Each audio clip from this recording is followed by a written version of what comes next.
మొన్న వచ్చిన ఇండిగో సంక్షోభాన్ని చూసాం. ఎంత తీవ్రమైన, ఎంత దారుణమైన ప్రయాణికులు ఇబ్బంది పడ్డారు. దీని వెనక ఆదాని వ్యాపార లింక్స్ ఉన్నాయి అని తర్వాతి రోజుల్లో అవి బయటపడిపోతున్నాయి. అవి బయటపడబోతున్నాయి. ఆదాని ఆర్థిక సంబంధమైన కార్యకలాపాలు, ఆకాశం మీద పూర్తి పట్టు కోసం ఆదాని ప్రయత్నాలు చేస్తున్నారని అప్పుడే వార్తలు వెలువడ్డాయి. కొన్ని విమర్శలు కనిపించాయి. సో ఇవన్నీ బయటపడడానికి పెద్దగా టైం కూడా ఏమీ తీసుకుంటున్నట్లేరు. తాజాగా ఈరోజు ఒక పత్రికలో ఫ్రంట్ పేజీలో బ్యానర్ హెడ్డింగ్ ఆకాశాన్ని కూడా ఆదానికి రాసి చేస్తున్నారు కేంద్రం, ఆ ప్రయత్నాలు జరుగుతూ ఉన్నాయి. ఆకాశము ఆదానికి అని హెడ్డింగ్. పౌర విమానయంలోకి విదేశీ కంపెనీలు ఆదాని ఒత్తిళ్లతో కేంద్రం కసరత్తు, తీవ్రంగా వ్యతిరేకిస్తున్న టాటా, ఇండిగో అట. మొత్తం మీద భారతదేశంలో 8-9 పెద్ద పెద్ద అంతర్జాతీయ విమానాశ్రయాలన్నీ ఆదాని కిందనే ఉన్నాయి. ఆయన విదేశీ పెట్టుబడులను భారత విమాన రంగంలోకి ఆహ్వానించి సో మన ఇక్కడున్నటువంటి డొమెస్టిక్ ఎయిర్లైన్స్ని, ఇక్కడున్న ఎయిర్లైన్స్ని భారీగా దెబ్బతీయడం ద్వారా ఆదానికి విస్తృతంగా ఆర్థిక ప్రయోజనాలు కలుగుతాయట. ఆసక్తికర కథనం. విదేశీ విమానయాన కంపెనీలకు భారత్ గగనతలాన్ని పూర్తిగా తెరిచిపెట్టాలని ఆదాని గ్రూప్ కేంద్ర ప్రభుత్వంపై ఒత్తిడి తెస్తోంది.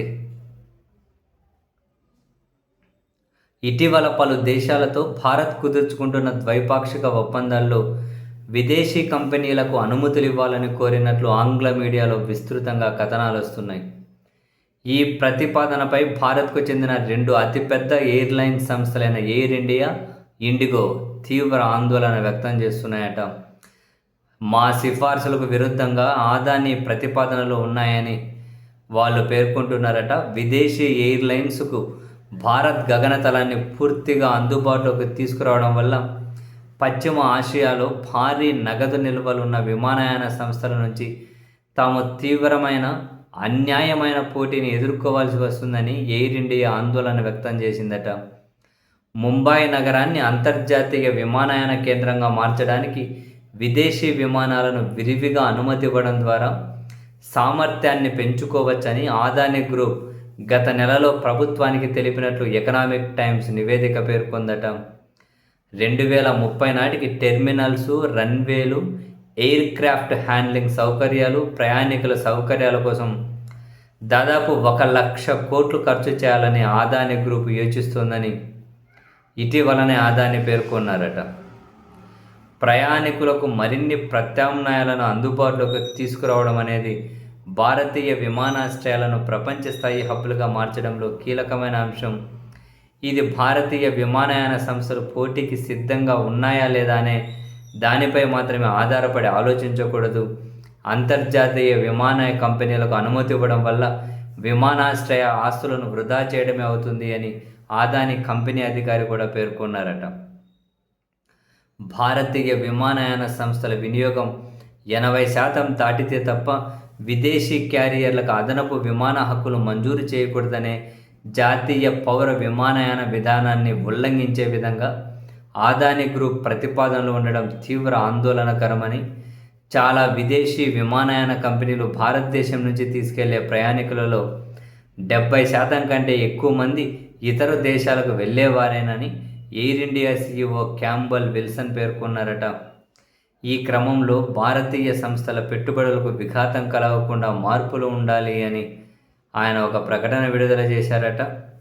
ఆదాని గ్రూప్ ప్రతిపాదనలకు కేంద్రం తలొగ్గితే దేశీయ విమానయాన కంపెనీలు గడ్డు కాలాన్ని ఎదుర్కోక తప్పదని, ఖతార్ వంటి విమాన సంస్థలకు వారి ప్రభుత్వాల నుంచి భారీగా రాయితీలు, నిధుల మద్దతు ఉంటుందని, వాటి వద్ద ఉన్న భారీ నగదు నిల్వలు, తక్కువ ధరకే లభించే ఇంధనం వల్ల అవి టికెట్ ధరలను తగ్గించి విక్రయిస్తాయని, దాంతో భారతీయ కంపెనీలు పోటీ పడలేక తీవ్ర నష్టాలు ఎదుర్కోవాల్సి ఉంటుంది అని ఆందోళన వ్యక్తం చేస్తున్నాయట దేశీయ కంపెనీలు.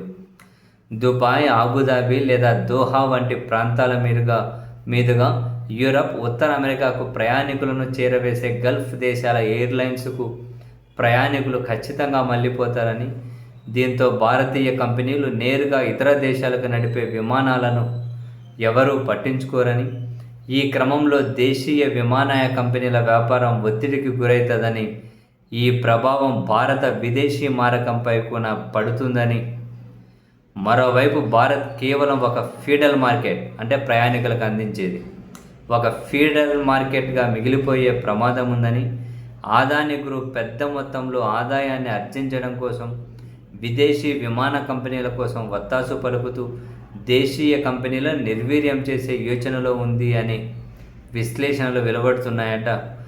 భారత్ నుంచి అత్యంత లాభదాయకమైన అంతర్జాతీయ మార్గాల్లో విదేశీ కంపెనీల వాటా పెరగడం ద్వారా దేశీయ కంపెనీలు దివాలా తీసే ప్రమాదం లేకపోలేదని నిపుణులు హెచ్చరిస్తున్నారట. భారత్లో అదానీ గ్రూప్ ప్రస్తుతం 8 విమానాశ్రయాలను నిర్వహిస్తూ పూర్తి గుప్తాధిపత్యాన్ని కలిగి ఉందట. అదానీ వ్యాపారం పెరుగుదల కోసం ఇతర దేశీయ విమాన కంపెనీలను నష్టపరచడానికి కేంద్రంతో వాళ్ళు సంప్రదిస్తున్నారని, United Arab Emirates, Saudi Arabia, Qatar, Singapore, Indonesia, మలేషియాతో సహా పలు దేశాలతో కుదుర్చుకున్న ద్వైపాక్షిక ఒప్పందాల్లో ఆయా దేశాల్లోని అంతర్జాతీయ విమానయాన కంపెనీలను అనుమతించేలా చూడాలని ఒత్తిడి చేస్తూ ఉన్నారట.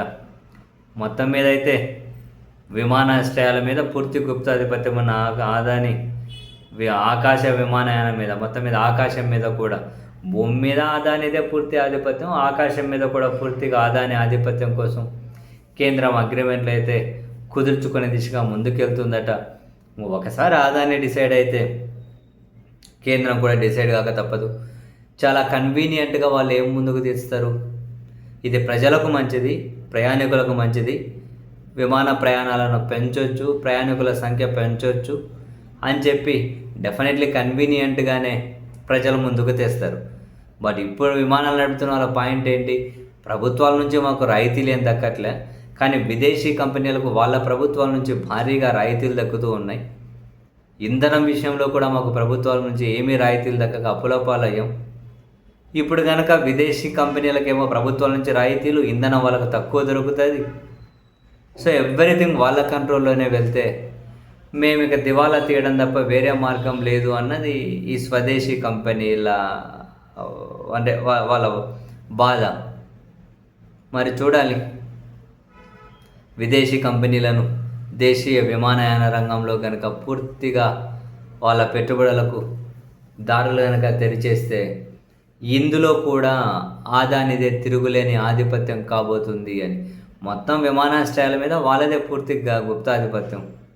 వాళ్ళ కన్ను పడితే ఎవరైనా అమ్మాల్సిందే, ఎవరైనా మేనేజ్మెంట్ యాజమాన్య బాధ్యతలు బదిలీ చేయాల్సిందే. సో ఇప్పుడు విమానయానం అయిపోతే నెక్స్ట్ రైళ్లల్లో కూడా ప్రైవేట్ వచ్చేస్తూ ఉన్నాయి కదా, అది కూడా పూర్తిగా అదానీ చేతుల్లోకి వెళ్ళిపోతుంది.